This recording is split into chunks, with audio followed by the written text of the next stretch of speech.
Hello students, welcome back to CLARIconcepts, Unleashing Conceptual Learning. For more videos on engineering concepts, you can log into our website clariconcepts.com. So before I move on today, I again brought some interesting images for you, and you have came across those images in your day-to-day lives, and you might have also wondered why is this happening, what is the physics behind that. Okay, so this lecture is going to be very interesting for you and funny. Stay with us. You might have seen small kids floating on the surface of water with the help of this kind of tube, right? Have you ever thought why is a kid floating on the surface of water with the help of this tube? Without this tube, the kid will sink.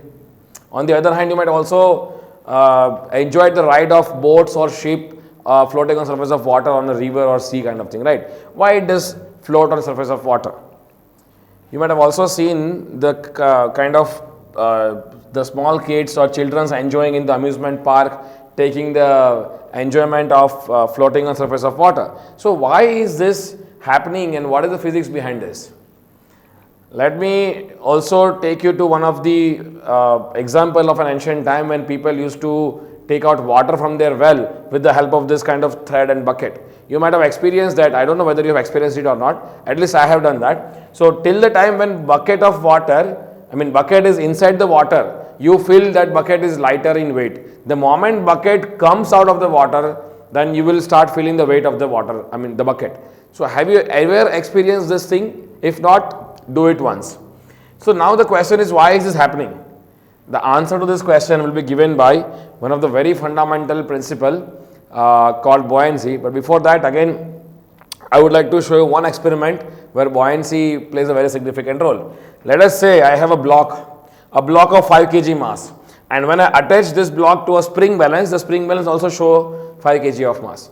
Now let's say I have a water tank, and if I insert this block in a water tank, I will observe that the indicator that spring balance has is no more showing 5 kg, but it is showing less than that. Let us say 3 kg. So now where is the mass gone? The mass is still there 5 kg, but then why this indicator is showing you somewhat lesser mass than that original one, it is 3 kg. The reason behind that is the buoyancy force. Whenever an object is immersed in any fluid, the fluid imparts an upward force called buoyant force, which is, so weight force is downward, upward force is buoyant force, and the difference of that will be measured by the spring balance. So question is, what is that buoyant force and why the fluid exerts a force on any body when it is immersed in the fluid medium? So let us look at that. So let us understand what is buoyancy.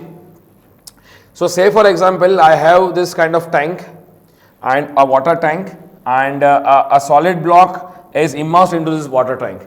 Now let us say for example that the area of this solid block is A and the height is, let's say, H.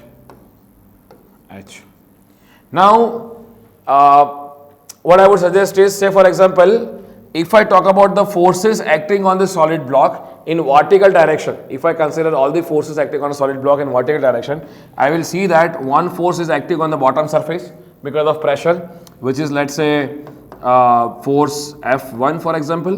One force acts on a top surface because of water pressure, which is, let's say, F2, and one force is weight of the object itself, that is W. Now let us say the top surface of the block is, suppose, some S meters from the free surface of the water. Now if I want to calculate the force F1, F2 and let's say W. So now firstly, if I look at the forces, the value of the forces F2 and F1, what are those? Let us see. What is the value of F2? Can I say F2 equals to pressure of centroid at plane 2 into area? Yes. Centroid is somewhere over here. Pressure at 100 will be rho gs. Let's say this is pressure O, PO plus rho gs. So pressure at 102 will be PO plus rho G and S. I hope you are aware with this. Okay, A. You can take P0, PO to be 0. So this is rho G S A. Now this is the force F2. What is force F1? Force F1, if you calculate, this is pressure, central pressure at this particular point. So central pressure at this particular point will be rho G S plus H. Rho G, the depth is H plus S, then into A. Now, but obvious, the force from the bottom plane is higher than the force from the top plane. So what I will do, I will say that net upward force excluding the weight will be equals to net upward force just due to the fluid pressure, hydrostatic pressure forces, right, is equals to F1 minus F2. F1 is larger, right? So rho G S plus H into A minus rho G S A. You just open the bracket, you will get rho G S A plus rho G H A minus rho G S A as it is. So this minus and this plus will get cancelled. You will remain is rho G H A. What is H into A? H into area is the volume of the body. Volume of the body submerged in the fluid medium. Yes. So this is rho G. I would say just Vs. That is volume of the body submerged in the fluid medium. Now what is rho? Rho is the density of the fluid. See, rho came from rho GH. Rho GH meaning density of the fluid, that is water. So I will say rho is density of the fluid, rho F, G and Vs. So this net upward force is nothing but the buoyancy force Fb. And this force, if you see, this is rho of the fluid G and volume of the fluid submerged. Now what is rho F into G? Or rather rho F into volume of the fluid submerged. So let me just relocate these variables. Can I say something like this, rho V and then G? So what is rho times volume? It is mass. Mass what? Mass of the fluid occupied in the submerged volume. Again, rho V will define mass of the fluid occupied in the submerged volume. Or in other words, I should say rho into V will reflect the amount of mass displaced by this body. Yes, and then G, if you multiply mass with G, you can say this total term indicates the amount of weight of the fluid displaced by the body. So therefore, my dear friends, buoyancy force is the amount of weight displaced by the body, the weight of the fluid displaced by the body where it is immersed in the fluid medium, and that exactly is the amount of buoyancy force that is acting in upward direction. So therefore, the Archimedes principle says that, this was given by Archimedes, and he said that the buoyant force acting on a body immersed in a fluid is equal to the weight of the fluid displaced by the body.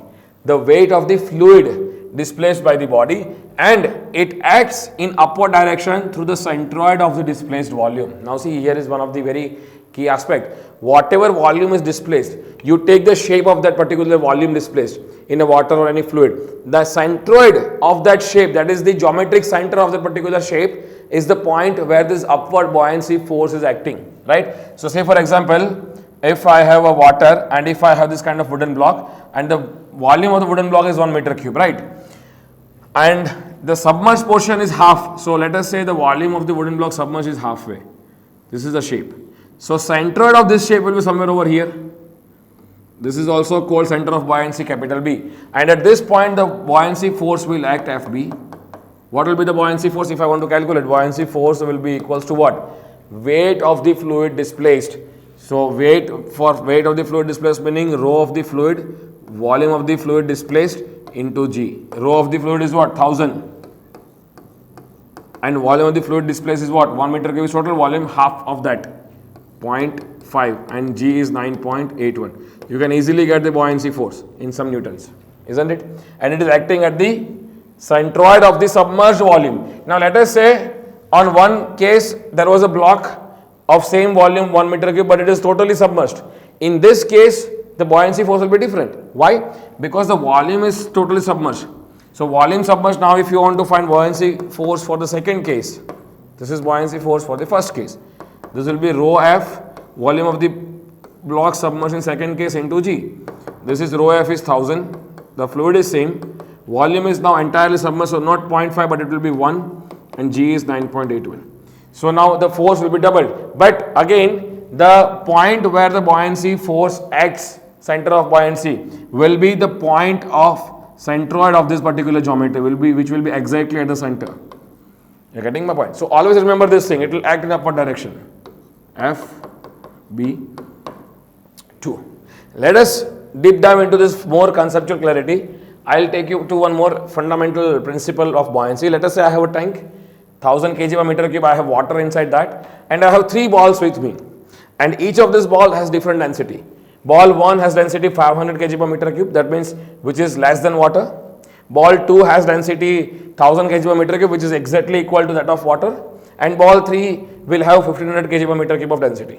Now what I have observed is, somehow I have taken all this ball at this particular entirely submerged in the tank, and from here if I leave the balls as it is, if I leave the balls from my hand, what will happen is, I have observed that ball 1 started floating on the surface of water, that it has came up. Ball 2 remains there, it has neither came up nor it went down, nor it has sinked, and ball 3 has sinked. Question is why this has happened. So let me explain you. When balls were in this position, see, irrespective of material of the ball, if the volume of the ball are similar, for example, the buoyancy force is going to be same in all the case. Why? Because buoyancy force is basically the weight of the fluid displaced by the body. So if volume are going to be same, the weight of the fluid displaced is going to be same in all the three cases. Now in case number 1, if you see the vertical buoyancy force that is acting is actually larger than the self weight of the ball. Let us see how. Let us say I have ball 1. The buoyancy force in this particular position will be what? Will be rho of water, G, and volume of the ball. Let us say volume of the ball is 1 meter cube, for example. So this is 1000 into 9.81 into 1. So this is 9810 Newton. This is buoyancy force. Now what is the self weight of the ball? The weight of the ball will be downward, will be acting in downward direction. So this is weight. This is buoyancy force. Now see, weight is what? Mass of the ball into G. What is mass of the ball? Density of the ball into volume of the ball into G. Density of the ball is 500. Volume of the ball is 1. G is 9.81. Straight away, if you see, this is exactly half of this number. So simply if you do that calculation, that 500 into 9.81, you will get 4905 newtons. So when you leave the ball from your hand, you will see that ball is experiencing vertical upward force of larger magnitude and self weight of lower magnitude. So net upward force will take ball to the upward position. And till what extent? Till the extent when it will start floating. Now when it starts floating, at that particular point, remember this thing, the buoyancy force acting on the ball is exactly equal to the weight of the ball, because the portion of ball has come out of the water. The half of the ball has come out of the water. So now the water displaced by the ball is no more total volume, but it is half of the volume. So whenever any body is floating, always there is a case that the buoyancy force acting on that body at that instant of time is exactly equal to the weight of the ball. In this case, if you see, the weight of the ball is exactly similar to the buoyancy force. So neither ball goes up nor it comes down. Here if you see, the weight of the ball is larger. If you calculate, the weight of the ball will be larger than the buoyancy force, therefore it gets sinked. Okay. So therefore I can say that a solid body dropped into a fluid will sink, float, or remains there at rest at any point in the fluid, depends on the relative density of the body as well as the fluid. It basically depends. So if density of the body is less than that of density of the fluid in which it is submerged, body will float. If density of the body is exactly equal to density of the fluid in which it is submerged, it will stay there. If density of the body is larger than density of the fluid in which it is submerged, then the ball will sink. But this is the only case when the entire body is uniformly dense. We will see another cases as well in the upcoming lectures.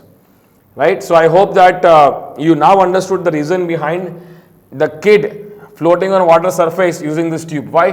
Because with the help of tube, what she is trying to do is, she is trying to displace the volume of water, larger volume of water.